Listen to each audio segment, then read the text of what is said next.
How's it going, everybody? I'm David from Manolo Ranch. I'm here with my sister, Nashville. and we're gonna go over this quail trough feeder here. So during QuailCon, I was calling it a vacation feeder because you can take your weekend vacation. You install these on the backs of the cages or whatever system you have. If it's for our cages, I generally recommend installing it on the rear, and you just fill it from the top. And on the inside, you do have this type of like modified restrictor that keeps them from swishing about. It does have a guard here in the front, and when you receive it, it's going to be disassembled. I will go over on how to assemble this feeder here, and Naj was going to teach you how to basically install it on the back of your cage. So she's going to be the subject matter expert for that, and I'm going to go into the text about this. So here you go.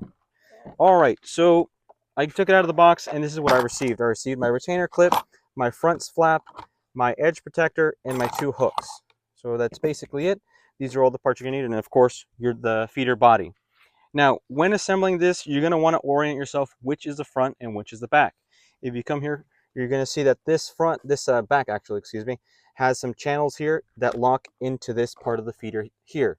So it's a relatively simple thing to do. This is kind of like an arrow, points down, and it goes into the channel here. You do one side, and then once you do the other side, or that one side, you come here to the other side and do the same thing. Just install it here and slide it down. And generally, when I was doing this, I just like putting this and sliding it down with my fingers. And once I get to a certain point, I'm going to hear a click, which is a 1 right there. You're going to hear a click, and that's it. Now you got your body assembled. The next thing would be installing this edge protector here. There is a way to do this, and the correct way is the way I'm showing now. These go to the front, and this goes like this.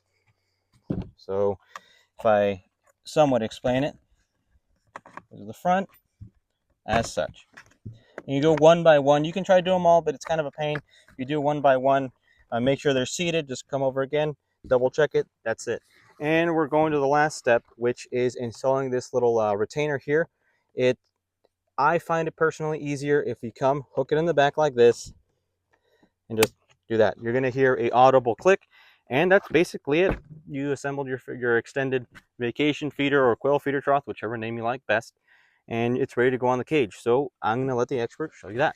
Okay, so I got my cage right here. Slide it over. There you go. Cage back. Got your 2 hooks, say. Just put it on the back one right there. And generally, the other one about, say, right there. So you can gauge it. It doesn't have to be exactly like we're showing you here. You can put it closer or farther depending on what's comfortable for you.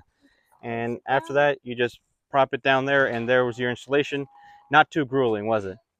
So, well, we got the neighbors talking. Anyways, that's basically the whole gist of it. There's nothing more, no other science. You just put it there. And with both feeders, if it's on our system, you got your feeder trough in the front and this vacation feeder or the quail feeder trough in the back. It'll last you your weekend. So you're going to be able to go out, come back, and not worry about hiring someone to feed your animals or asking for favors or just overloading the feeder. So you'll have peace of mind going and coming back from that. Now, one of the differences from a standard J feeder, you're going to say, well, like it's just a standard J feeder. This is not ported at the bottom. So if you're using mash or crumble, it's ideal for both. And also, the quails stick their head out and eat. You can modify depending on your own use. If it's not one of these cages, you made your own, but you're using our parts, you can just modify it so this sticks in somewhat like a J feeder. But we generally recommend for these cages, this kind of situation here, where you just hook it on the outside and they stick their heads out to eat. So if you have any more questions, I'll be more than glad to answer them, or Nashville as well. So thank you, and you have a great day. Many blessings. Thank you.